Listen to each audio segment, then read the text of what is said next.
Chaque fois que tu le cherches, il s'éloigne un peu plus. Chaque fois que tu fais des efforts pour attirer son attention, son désir diminue, sans que tu comprennes pourquoi. Mais aujourd'hui, avec moi, tu vas faire un virage complet. Tu vas découvrir pourquoi arrêter de courir après son attention et ce qui fait que son esprit commence à te chercher, que son inconscient se remet à te désirer et que son énergie se réorganise en ta faveur. Ce n'est pas de la magie, c'est une vibration psychologique bien réelle. Dans cette vidéo, je vais te montrer pas à pas comment lâcher l'anxiété d'être vu et devenir cette présence qu'il ne peut plus ignorer. Reste jusqu'à la fin, car une fois que tu comprendras ce qui se passe dans son esprit quand tu arrêteras de le chercher, tu n'auras plus jamais besoin de courir après l'attention de qui que ce soit. Alors, active ton like dès maintenant, abonne-toi gratuitement et partage cette vidéo à quelqu'un qui en a besoin. Allons-y. Pourquoi plus tu le poursuis, moins il te voit? Parce que ce qui t'éloigne le plus de son attention, c'est ton besoin de la voir. Et je sais que ça fait mal. Mais si tu es ici, c'est qu'une partie de toi est déjà prête à arrêter de mendier ce qui devrait venir naturellement. Écoute bien, rien n'éteint plus le désir inconscient de quelqu'un que de sentir qu'il t'a déjà acquise, que ton monde tourne autour de sa validation, que chacun de tes gestes est au fond une manière subtile d'être vu, choisi, validé. Et souvent, tu ne t'en rends même pas compte, mais lui le ressent. Pas à travers tes mots, mais à travers ta vibration. En tant que psychologue, j'ai vu à quel point ce que tu projettes depuis ton inconscient devient la réalité que tu attires. Quand ton énergie vibre, regarde-moi, valide-moi, donne-moi un signe. L'autre le ressent comme un poids, pas comme de l'amour, et cela l'éloigne. Je vais te raconter une histoire vraie, douloureusement claire. Isabelle, 38 ans, voyait un homme depuis plusieurs mois. Tout semblait bien commencer, connexion, alchimie, conversation profonde. Mais avec le temps, il a cessé d'écrire comme avant, de demander comment elle allait, de la chercher avec la même intensité. Et elle, sans le vouloir, a commencé à le poursuivre. Pas en courant derrière lui, mais dans ses petits gestes qui trahissaient son anxiété. Elle se préparait plus que jamais avant de le voir, attendait ses messages comme une preuve de sa valeur, lançait la plupart des conversations, publiait sur ses réseaux juste pour qu'il réagisse. Et chaque fois qu'il s'éloignait, elle en faisait davantage dans l'espoir de retrouver ce qu'ils avaient. Jusqu'à cette nuit où, après des heures passées à vérifier s'il était en ligne, elle a craqué. Pas parce qu'il l'avait blessée activement, mais parce qu'elle a réalisé qu'elle donnait toute son énergie à quelqu'un qui ne faisait rien pour la soutenir. Avant de continuer, si tu n'es pas encore abonné à ma chaîne YouTube, je t'invite à le faire dès maintenant. En t'abonnant, tu seras informé de toutes mes nouvelles vidéos, ce qui te permettra de ne rien manquer de contenu précieux. C'était son point de rupture. Elle s'est vue non pas comme la femme forte qu'elle était vraiment, mais comme une version réduite, anxieuse et avide d'attention. Et là, elle a eu la révélation qui a tout changé. Elle ne le perdait pas par manque d'amour, mais par excès d'énergie donnée à quelqu'un qui n'était pas aligné avec elle. Parce que oui, l'attention qu'on poursuit perd toujours sa force. Alors, demande-toi honnêtement, d'où cherches-tu à être vu? Depuis ton centre ou depuis ton vide? Parce que si tu agis depuis le vide, tu n'attireras que distance, rejet et ce silence émotionnel qui fait si mal, celui qui ne s'exprime pas avec des mots, mais qui se ressent dans l'âme. Comprends bien ceci. Quand quelqu'un sent que tu as besoin de son attention pour te sentir vivante, son inconscient interprète que tu n'es pas le centre de ton propre monde. Et ça, loin de créer une connexion, génère un déséquilibre.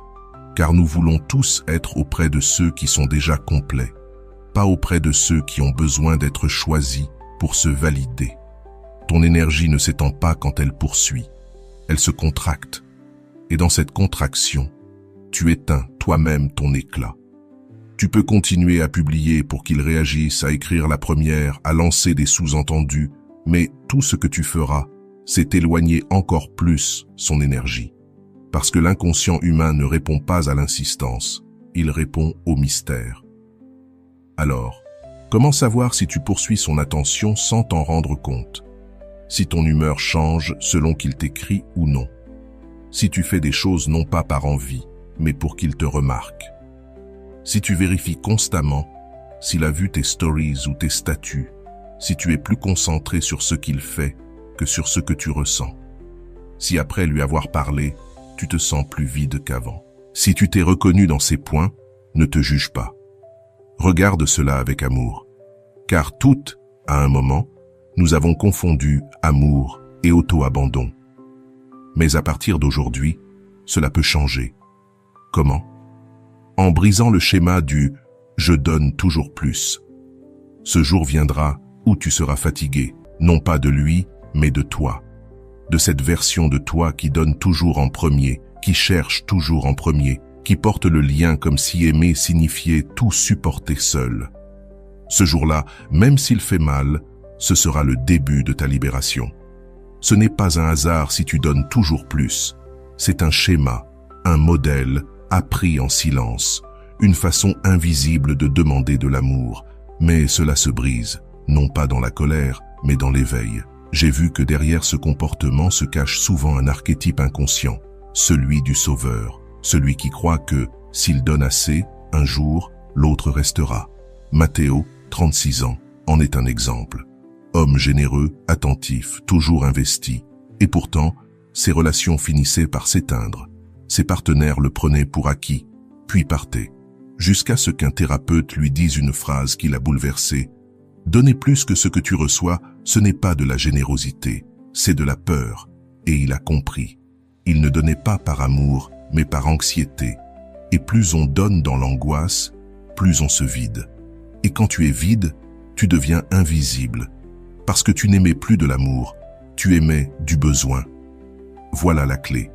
Donner trop crée un déséquilibre énergétique. Et face au déséquilibre, l'inconscient de l'autre ne ressent plus de désir. Il ressent une charge, une pression, une responsabilité. Et c'est pour cela qu'il s'éloigne. Alors, comment rompre ce schéma? D'abord, reconnais que donner ne te rend pas plus précieuse. Ce qui crée l'amour véritable, c'est ton authenticité, pas ton sacrifice. Ensuite, observe si tu donnes par peur. Écris-tu parce que tu veux ou parce que tu crains qu'il t'oublie? Fais-tu un geste par élan sincère ou parce que tu espères le retenir? Si c'est la peur qui agit, ce n'est pas de l'amour. Puis, équilibre ton énergie sans vengeance. Ne cherche pas à punir l'autre par le silence forcé. Retire ton énergie avec clarté, sans rancune. Enfin, entraîne ton système nerveux à tolérer le vide. Car souvent, si tu en donnes trop, c'est parce que tu n'arrives pas à supporter le silence. C'est là que se trouve ta vraie liberté. L'espace sans réponse réveille une blessure.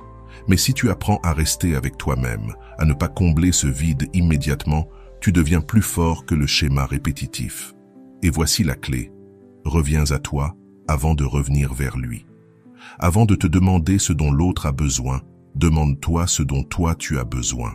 Avant d'envoyer ce message, demande-toi si tu agis depuis ton centre ou depuis ton déséquilibre.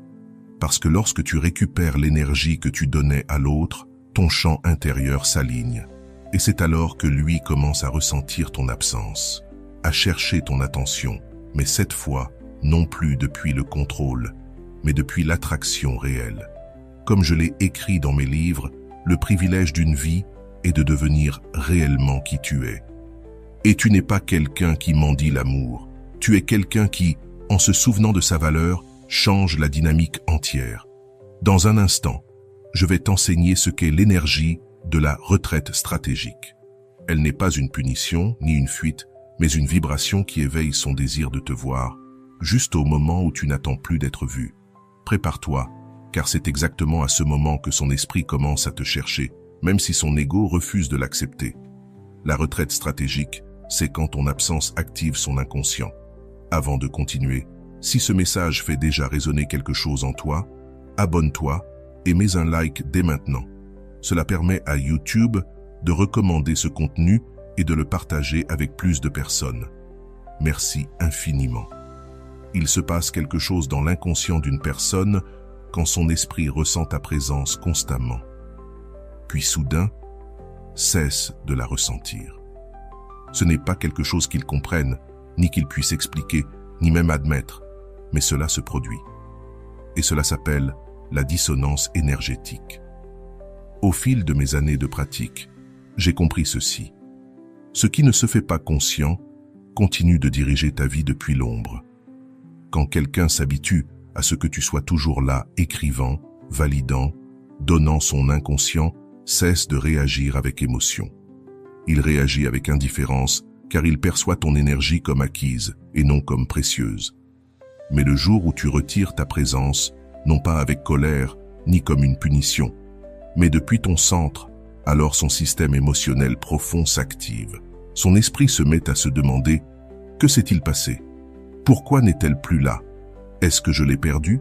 Et ce micro-segment de doute est le point de départ du retour de son désir. Attention, il ne s'agit pas d'un jeu, ni d'une stratégie artificielle, ni de « jouer la difficile ». Il s'agit d'une véritable retraite énergétique, une décision silencieuse mais puissante de ne plus poursuivre ce qui ne vibre pas à ton niveau. Laisse-moi te raconter une histoire réelle. Diana, 38 ans, psychologue indépendante et forte, avait pourtant une tendance à trop donner dans ses relations. Elle rencontra un homme brillant, intelligent émotionnellement, attentif et séduisant. Pendant 2 mois, tout fut intense et connecté. Mais petit à petit, il s'effaça. Ses réponses devinrent plus courtes, ses temps plus espacés. Et même sans mots, elle ressentit que sa présence n'était plus appréciée, mais simplement tolérée. Pendant un temps, Diana insista. Elle proposait des rencontres, envoyait des messages inspirants, essayait de raviver l'élan du début. Jusqu'au soir où, après avoir écrit encore une fois et constaté son indifférence, elle comprit. Pas parce qu'il le dit, mais parce que son âme le lui criait. Si je dois lui rappeler que j'existe, alors je n'existe déjà plus dans son monde. Et là, elle fit ce qu'elle n'avait jamais osé. Elle ne le bloqua pas, ne lança pas de reproches, ne fit aucune scène. Elle se retira, non pas avec colère, mais avec dignité. Elle cessa d'écrire, de chercher et surtout de penser à comment le récupérer. Elle revint à son centre. 2 semaines plus tard, il réapparut, cette fois avec de longs messages, des explications, et cette phrase « Je ne sais pas pourquoi je me suis éloigné, avec toi tout semblait couler ». La vérité, c'est que son absence avait activé son inconscient. Parce que tant qu'il croyait pouvoir toujours la voir, il ne la choisissait pas avec intensité. Mais quand il sentit qu'il pouvait la perdre, il commença à la voir vraiment, et voici l'essentiel. La retraite stratégique n'est pas le silence forcé, ni l'ignorance calculée, ni le faux détachement. C'est cela, ne plus être émotionnellement disponible pour quelqu'un qui ne t'élit pas vraiment. Cesser de diriger ton énergie vers lui, arrêter de vérifier ses réponses, rompre le circuit. Réorienter toute cette énergie vers toi, vers ce qui te nourrit et t'élève. Ne pas annoncer ta retraite. Le pouvoir réside dans le silence, dans ce calme qui fait ressentir à l'autre que quelque chose a changé. Et surtout, tenir ta position sans attente. Ne le fais pas pour qu'il revienne. Fais-le parce que tu refuses de rester où ton énergie n'est pas honorée. Et si jamais il revient, ce sera avec une vibration différente. Non pas par besoin, mais parce que quelque chose en lui aura reconnu ta véritable valeur. Comme je le dis toujours, l'âme ne pense pas, elle ressent. Et lorsque ton âme cesse de supplier, son âme le sent. C'est à ce moment qu'il commence à te chercher. Mais là, tu n'es plus à l'endroit où il t'avait laissé. Tu es monté plus haut. Et s'il veut t'atteindre, il devra s'élever lui aussi. Dans un instant, je vais te montrer comment arrêter de dépendre de son attention et devenir toi-même le centre vibratoire qui attire sans chercher. Car quand cela arrive, c'est lui qui commence à t'écrire, à chercher ton regard, mais cette fois depuis le désir et non plus l'habitude. Il y a un moment difficile dans le processus de détachement. Juste avant de te sentir libre, l'anxiété surgit. Elle te souffle. Et s'il ne m'écrit plus jamais? Et s'il ne se soucie vraiment pas? Et s'il m'oublie totalement? C'est à ce moment précis que la plupart replongent. Un message, une story, une tentative de retenir son attention. Mais écoute bien, cette anxiété est la porte vers ta vraie transformation. Car quand tu apprends à rester avec toi-même dans ce silence, sans valider ton existence par son regard, ton énergie se réorganise. Tu deviens magnétique, sans même le chercher. Et cela ne concerne pas seulement les femmes. J'ai vu la même chose chez les hommes. Un exemple concret. Alvaro, 40 ans, entraîneur personnel, indépendant et équilibré. Il rencontra une femme avec laquelle il vécut une connexion intense, mais instable. Elle apparaissait, disparaissait, disait l'apprécier, mais ne le plaçait pas au centre. Alvaro, habituellement sûr de lui, se retrouva piégé à attendre ses messages, à surveiller ses réseaux, anxieux lorsqu'il n'avait pas de nouvelles. Un jour, son thérapeute lui dit « Tu n'es pas amoureux d'elle. Tu es accro au cycle de sa validation. » Cette phrase le bouleversa, car c'était vrai. Ce qui lui faisait mal, ce n'était pas son absence, mais le fait de se sentir insuffisant sans son attention. Alors il fit un choix. Il cessa de vérifier si elle lui écrivait et commença à écrire pour lui-même. Il arrêta de s'entraîner pour qu'elle le voie et recommença à s'entraîner pour retrouver sa puissance. Il arrêta d'attendre son regard et recommença à se trouver lui-même. Et là, sans qu'il ne la cherche, elle revient. Pas avec un simple « Salut, ça va ?», mais avec une phrase qui disait tout « Je n'arrive pas à t'oublier ». Il y a un moment où tout change. Il n'avait plus besoin qu'elle le voie, parce qu'il avait enfin appris à se voir lui-même. Et c'est ainsi que ça fonctionne. La personne qui t'ignore quand tu la poursuis commence à te regarder quand tu n'as plus besoin de son attention. Parce que le désir ne naît pas d'une présence constante, mais d'une énergie qui brille sans demander à être reconnue. Aujourd'hui, je vais te montrer comment faire ce tournant intérieur, comment cesser de dépendre de son regard et devenir toi-même le centre vibratoire qui rayonne sans effort. Première étape, fais une détox d'attention. Arrête de surveiller ses faits et gestes, désactive les notifications, crée un silence digital, pas pour le punir, mais pour récupérer ton énergie. Ton attention est ta monnaie. Chaque fois que tu l'investis dans quelqu'un qui ne te la rend pas, tu t'appauvris émotionnellement. Deuxième étape, crée une routine quotidienne de reconnexion avec toi-même. Demande-toi chaque jour, qu'est-ce dont j'ai besoin pour moi? Fais quelque chose qui n'a rien à voir avec lui. Une marche, une méditation, écrire, lire, danser. Ne le fais pas pour qu'il le voie, fais-le parce que tu mérites de te voir toi. Troisième étape, identifie les zones où tu cherches encore une validation extérieure. Tu attends qu'ils te disent que tu es belle, dis-le-toi toi-même. Tu attends qu'ils t'écoutent, écoute-toi. Tu attends qu'ils te donnent la priorité, donne-toi cette priorité en premier. Quatrième étape, fais une visualisation énergétique de retrait. Imagine son image face à toi et visualise toute l'énergie que tu avais projetée sur lui revenir à toi comme une lumière.